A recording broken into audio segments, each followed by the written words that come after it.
Why am I talking about a double whammy of COVID and measles? What in the world is going on, and what does it mean for the future? As usual, I'm here to try and explain to you what the news reports in health are about and why it's happening in the context of the COVID 19 pandemic. Nobody seems to want to talk about what in the world is going on because if they did say what was happening, it would cause too much inconvenient science. And so, in effect, what I am talking about here, even though I haven't said it really, I will show it to you here. It is the elephant in the room. There's an elephant floating around. Nobody wants to talk about it, and it's causing all kinds of confusion. And I'll explain to you why I predicted this some months ago. So much so that I did a whole course on the measles storm to come. So let's pick up with what exactly is happening and why am I talking about this. So the first thing that you have to look at is this news report, BBC News here, and Canada is due to lose its measles-free status with the US on track to follow. And this was from the 10th of November 2025. Following before that, in July of 2025, you had here another news report where Canada had become the center of a measles outbreak in North America. They linked it to a low vaccinated cohort of people in Alberta and Ontario, and this was the reason for it. But this is again the unvaccinated bashing.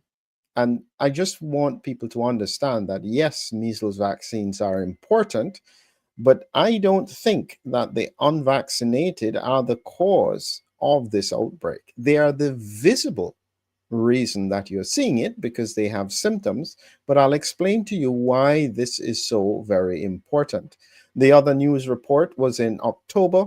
More than 150 school children quarantined as US hits 33-year high of measles. And so, as usual, we're getting all kinds of odd thoughts. It's that this whole cohort of the population is now unvaccinated. There's vaccine hesitancy because of what happened in COVID. Nobody wants to acknowledge what happened in COVID as to why the population has suddenly become so vaccine hesitant. Nobody apologizes, nobody explains, and so therefore they are fueling this uncanny situation where the population no longer trusts medicine, science, or even vaccines. Instead of acknowledging what the problem was, is that you used, well, let me be careful here in case I get censored, but hopefully you get what I mean. Now, the other thing that people will blame is that there are lots of immigrants coming into all parts of the world. And so, therefore, this is what they're doing. They're bringing measles with them and therefore causing all kinds of problems because they're unvaccinated. Again, that doesn't make any sense because if they were traveling and they got measles, measles is so contagious that, believe me, they would have had it before they arrived. So if they got measles in the US or Canada, they got it there. The question is why? What in the world is going on? So that leads us to that principle of the double whammy. People forget COVID. They have no idea why in the world would I include COVID in this discussion. COVID is gone, isn't it? Well, here is the reality of where we are. Just again showing you what the WHO said 5 days ago, 12th of November, there is global measles outbreak. So they are monitoring this across the world. And when you look carefully at what is happening, you then have to look at exactly the regions that are affected. I wonder if I can get this big enough to make you see what I am seeing. Just give me 1 second here. 20 to 25, 2017, 2025. You know, this is a slide. I hope you can see it, which comes from the WHO, um, and it is showing you here the global trend with regards to measles cases. Now, I'm going to try and see if I can make it bigger so that you can see it better. Um, and you will see what has been happening globally with regards to how measles has been spreading. And there have been a few peaks from 2020, but certainly there seems to be a problem here now with regards to what is happening in the region. So let's go back to the slide. I can't make it any bigger. So you can see here in 2020, this is where measles cases were globally. And in dark blue, it's Africa. In light blue, it's the Americas. EU is Europe, South Pacific. WPR, I think, is Oceania regions.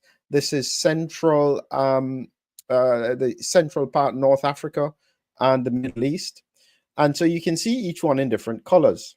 And you can see these gradual surges. But if you notice, 2020, then it comes down in 2021, not so high, starts to rise in 2022, continues to rise in 2023, peaks here in 2024.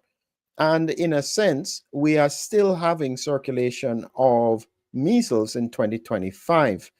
This is what triggered me to look at what was going on. And if you look carefully at this, although there are more cases in Africa, it's about stable over the period of time. When we look at what is happening here in the Middle East and so on, that seems to be increasing.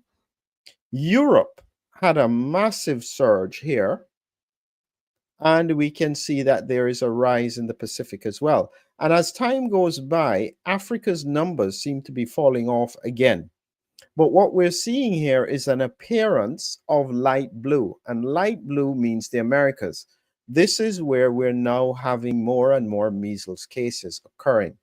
So what you have to realize is that this is not just about the fact that people are unvaccinated, because people were unvaccinated for probably over a decade. This is not something that happens suddenly.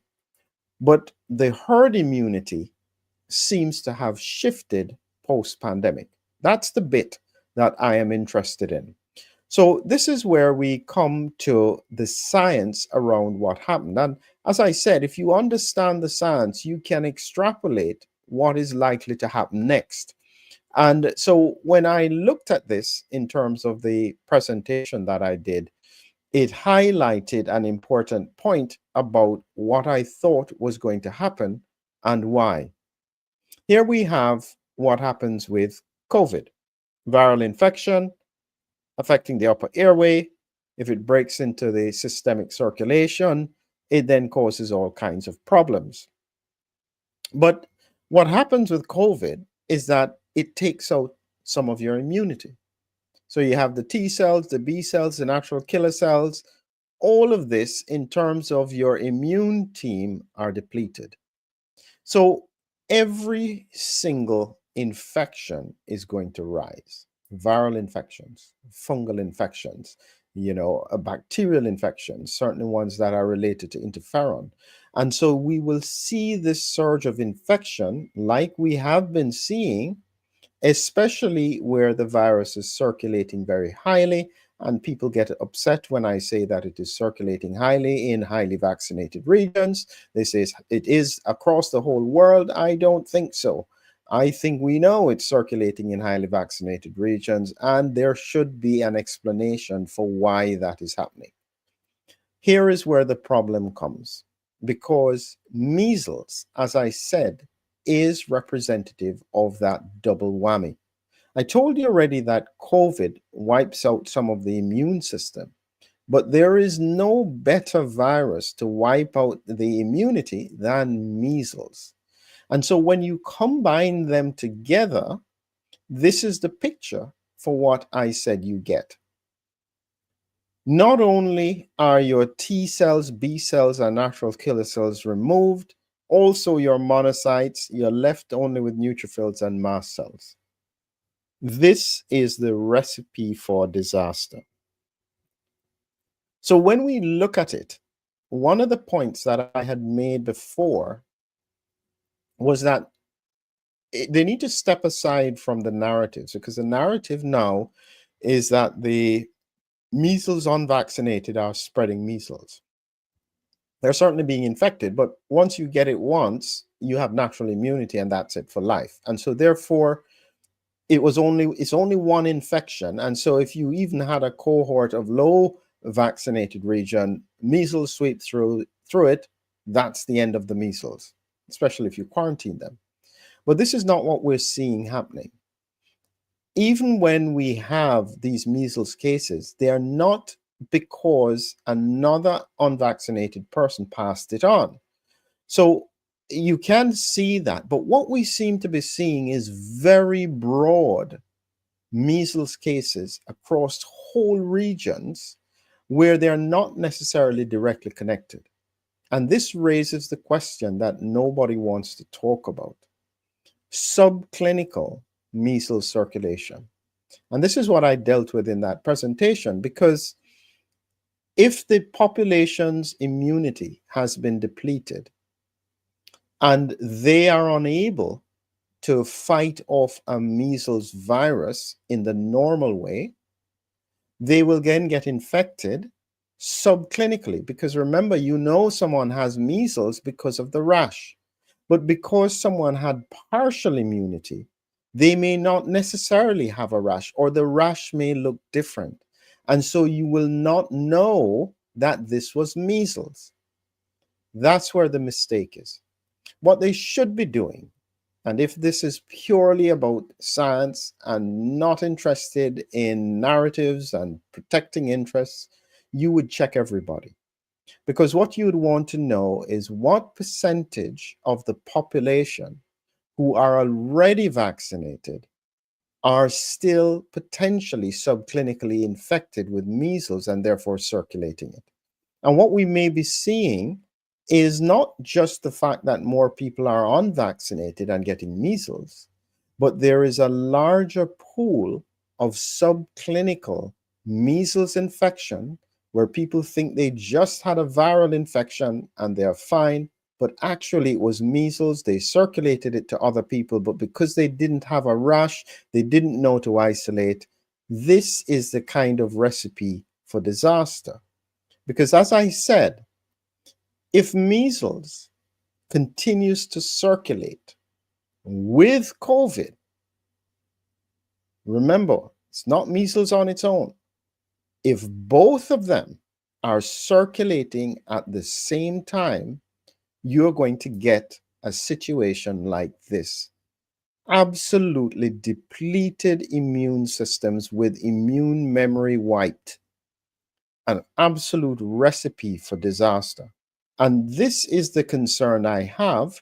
But in truth, nobody wants to look at this because it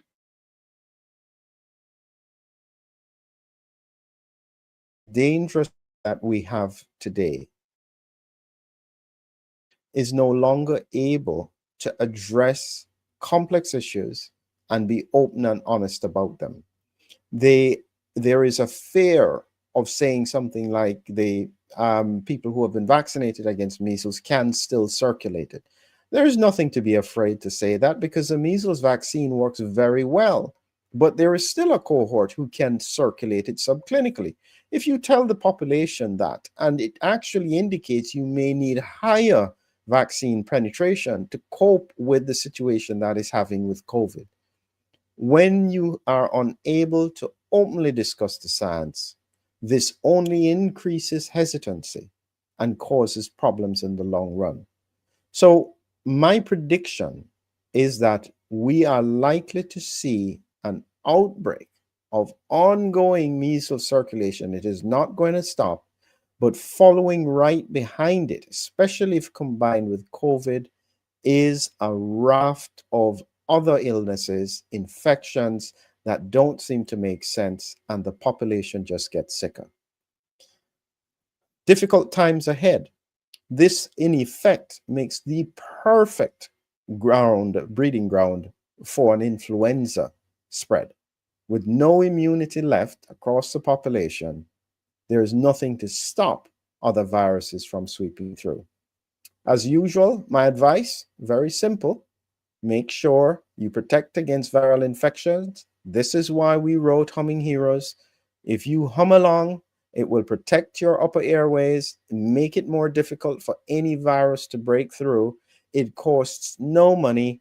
It is something that is pleasurable to do. You can do it multiple times a day. All you have to do is get a free ebook. Actually, we want you to buy the full book, but the free ebook will give you enough information. Click on the link in the description. We look forward to sharing more science with you, keeping you updated on what's happening in the world. Have a great evening.